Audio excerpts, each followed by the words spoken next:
Hey guys, I am so psyched to introduce a fellow working mom who is also on camera, but in a slightly different capacity, White House Press Secretary Jen Psaki. Hi, Elle. It's so great to be here. Thanks for having me on with you. And Jen, you have a 3 and a 5-year-old and also a pretty intense job, so I know we're all excited to hear your 5 tips for working moms. Number 1 is to be present. And I don't have as much time with my kids as I did before I started this job. But I try to take the moments I'm with them. For me, that's 6 a.m. I get up and I may be taking a shower or I'm having some coffee. My son likes to come in my closet and put my jewelry on. My daughter likes to put my dresses on. And that may not be 4 o'clock in the afternoon, but it's quality time. And I think, it's allowed me to make a path on my own that works for my kids. Okay, do they weigh in on your fashion choices? I will tell you, my daughter is a bit of a fashionista. She has definite opinions. I can tell. You always look amazing.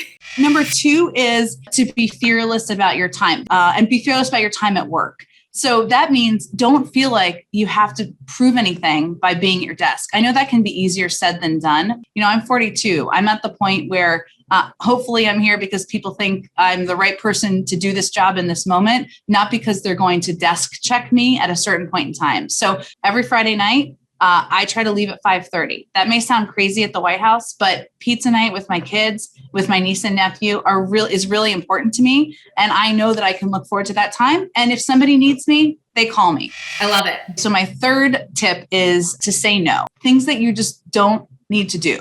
A speaking engagement, a book party. It's a little different in COVID, but it's like a people pleaser, as a lot of working moms are. You're trying to be everything to everyone, and you just have to say no. Can I just interject? The PTA is particularly persuasive. Yes, exactly. Someone once told me to go big in the beginning, like do something, big in the beginning of the school year. I mean, my kids are in preschool, so I haven't tried this out yet, but I'm keeping it in my back pocket as advice from somebody else. Number 4, go your own path.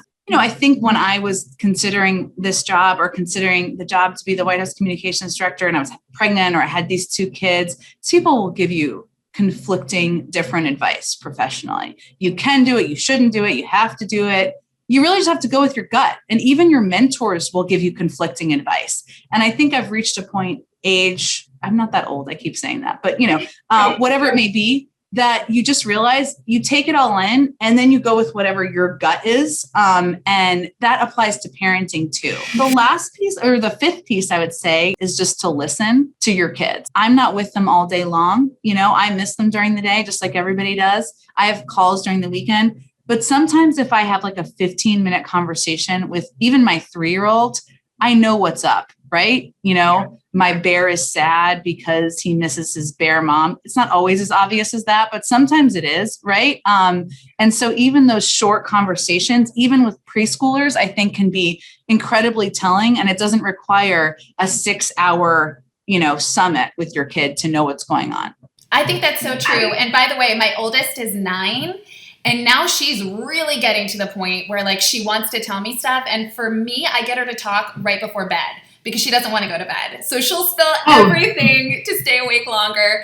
And, Jen, I just want to add one more thing. As the kids get older, what's really worked for me, instead of saying I have to go to work, I'm so sorry. You know what I say to them now? I get to go to work. I'm so lucky I still have a job and I'm excited for it. And, we're not always thrilled about our jobs, but I think by setting that, the positive, having that conversation has really worked for her being 9. That's such good advice. Yeah. Someone told me, before you have kids, you don't totally know.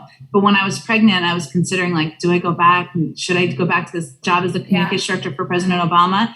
And someone said, a guy actually said to me, you want to be able to tell your daughter you did this, right? Which is it's not that I had to prove something to her, but point is that's part of parenting. I totally agree. I love those tips. I have one more question for you. Do your kids watch the press conferences? Do they critique them?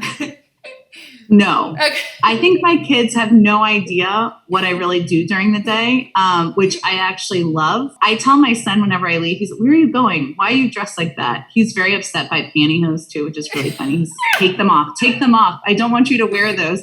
But I tell him sometimes I tell him I'm going to bring home the bacon. And so now when I come home, he says to me, "Where's the bacon, Mom? You forgot the bacon." That is amazing. Okay, Jen, I know that you've had an incredibly busy week with the president addressing the nation. And first, can I say just how exciting it was to see two women behind him? What a historic moment. And then number two, so much time and attention spent on families and things that really impact a working mom. What were your thoughts? Sure. And I will say first, it was so cool. I didn't know if it would really hit me as cool, and we all watched the speech from the White House because of COVID. We didn't go with him, but I had a bunch of staff in my office in a COVID safe numbers way, but a bunch of women, and we kind of cheered. I mean, people cheered when they saw, and that's in our office, right? We're a little more, so that was exciting. In terms of the American Families Plan, I work here, I work for President Biden, so I'm obviously biased. But, there are things you're particularly excited about that you think are really cool. And this plan is one of them because what it does is it ensures that universal pre-K is accessible and available to people who might not wouldn't be able to afford it.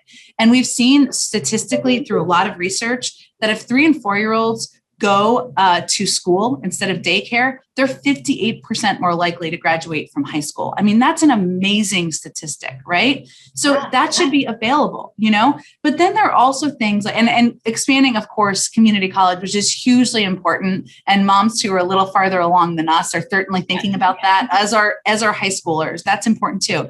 But the other piece of it is extending the child tax credit. We're on track to cut child poverty in half in this country this year. I mean, that is amazing. So this proposes extending it for 5 years. And, as a lot of people who are watching know, 2 million women working moms have left the workforce. It's just too hard. You can't afford it. You've got to pick am I going to do this job or I'm going to pay for childcare? It's so expensive.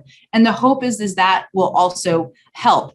And then the third piece, there's lots of pieces exciting, but I'll do the highlights. Making paid leave, 12 weeks of paid leave, a law, and it's going to phase in over 10 years. It's going to take a little bit of time, or that's what the proposal is.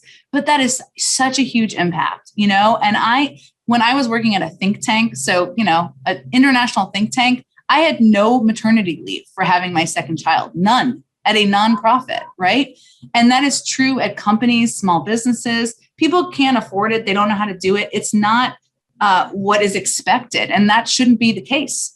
So those are some of the components. And I think they'll be hugely helpful for working moms, working dads too, but we all know what the impact of childcare and all these things are around the country. So I'm really excited about it. And I just want to say our channel isn't really political, but this feels like it transcends one side or the other. And, because it's really about the kids, and no child should not be able to go to school and get that experience. I know my youngest, who's about to go to kindergarten next year, she's had two amazing my oldest is. Yeah. Oh yeah. Yeah. I mean, she's had 2 great years of preschool. I don't know what I would have done without that, really. Yeah. Just to be able to work and for her own development. And so, I think that's, to me, the most important thing, to give these kids just as much of a head start as everyone else. So I'm just excited to see so much attention paid to that. And thank you so much for doing everything you're doing. I want to end on maybe what is the funniest work-life balance story you have? I was on the phone with some of our lawyers who they're serious. They're lawyers from the White House, or they were going into the White House during the transition, talking about judicial nominees, a serious issue, right? And my son stuck his hand in his dirty diaper and came right up to me with his filthy diaper hand.